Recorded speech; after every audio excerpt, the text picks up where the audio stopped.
ಇಬ್ರು ತದೇವ ಲಗ್ನಂ ಸುದಿನಂ ತದೇವ ತಾರಾಬಲಂ ಎಲ್ಲರೂ ಒಂಚೂರು ಇಕ್ಕೆ ಅಂದ್ಕೊಳ್ಳಿ ಸ್ವಾಮಿಗಳಿಗೆ ಚಂದ್ರಬಲಂ ತದೇವ ವಿದ್ಯಾಬಲಂ ದೈವಬಲಂ ತದೇವ ಲಕ್ಷ್ಮೀ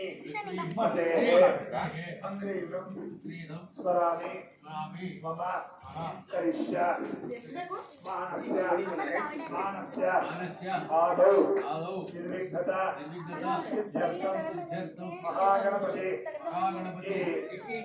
ಇದನ್ನ ದೀಪವನ್ನ ಹೆಚ್ಚು ಆ ಕಡೆ ಮಹಾಗಣಪತಿ ಪೂಜಾ ಕರಿಷ್ಯೆ ಮೊದಲಿಗೆ ಮಹಾಗಣಪತಿಯಲ್ಲಿ ಪ್ರಾರ್ಥನೆ ಮಾಡ್ಕೊಳ್ಳಿ. ವಿಘ್ನಹರ್ತ ವಿಘ್ನಕರ್ತ ಅಂತ ಕರೀತಾರೆ. ವಿಘ್ನಗಳನ್ನು ಕೊಡುವವರೇ ಮತ್ತು ನಿವಾರಣೆ ಮಾಡುವವರು.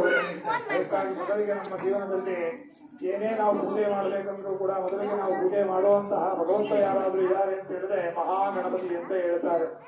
ಅದಕ್ಕಾಗಿ ಆ ಮಹಾಗಣಪತಿಯಲ್ಲಿ ನಾವು ಮೊದಲಿಗೆ ಪ್ರಾರ್ಥನೆ ಮಾಡ್ತಾ ಇದ್ದೀವಿ. ಸದೇವ ಲಗ್ನ, ಈ ಲಗ್ನ ಚೆನ್ನಾಗಿರ್ಬೇಕು, ಭಗವಂತ ಈ ದಿನ ಚೆನ್ನಾಗಿರ್ಬೇಕು, ಈ ಕ್ಷಣ ಚೆನ್ನಾಗಿರ್ಬೇಕು. ನಾವು ಮಾಡುವಂತಹ ಪೂಜೆ ಆ ಭಗವಂತನವರೆಗೂ ತಲುಪಬೇಕು. ಯಾಕಂತಂದ್ರೆ ನಾವು ಪೂಜೆ ಮಾಡ್ತಾ ಇದ್ದೀವಿ ಅಂತಂದ್ರೆ ಭಗವತಿಯ ಒಂದು ಅನುಗ್ರಹದಿಂದಲೇ ಈ ಪೂಜೆಯನ್ನ ಮಾಡ್ತಾ ಇದ್ದೀವಿ. ಆ ಅನುಗ್ರಹವನ್ನ ಪಡೀಬೇಕು ಅಂತ ಹೇಳಿದ್ರೆ ನಮ್ಮ ಪೂಜೆ ಹೇಗಿರ್ಬೇಕು ಅಂತ ಹೇಳಿದ್ರೆ ಏಕಾಗ್ರತೆಯಿಂದ ಇರುವಂತಹ ಒಂದು ಬುದ್ಧಿಯಾಗಿರ್ಬೇಕಂತೆ. ಯಾವುದೋ ವಿಷಯಗಳನ್ನು ನಾವು ಪೂಜೆಯನ್ನ ಮಾಡಬಾರ್ದಂತೆ.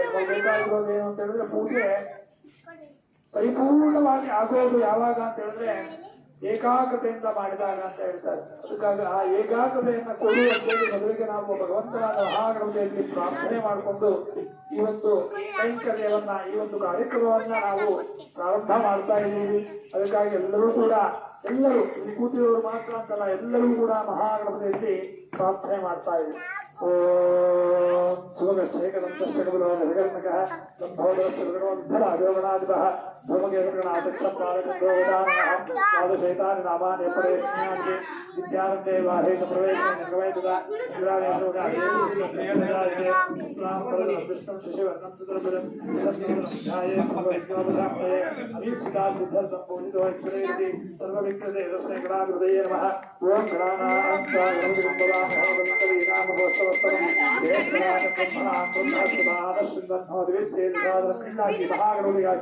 ಮಹಾಗಣಪತಿಯಾಗಿ ಆವಾಹಯಾಮಿ ಸ್ಥಾಪಯಾಮಿ ಪೂಜಯಾಮಿ ಮಹಾಗಣಪತಯೇ ನಮಃ ಅಭಿವಾಕಿ ಧ್ಯಾಯಾಮಿ ಜ್ಞಾನಂ ಸಮರ್ಪಯಾಮಿ.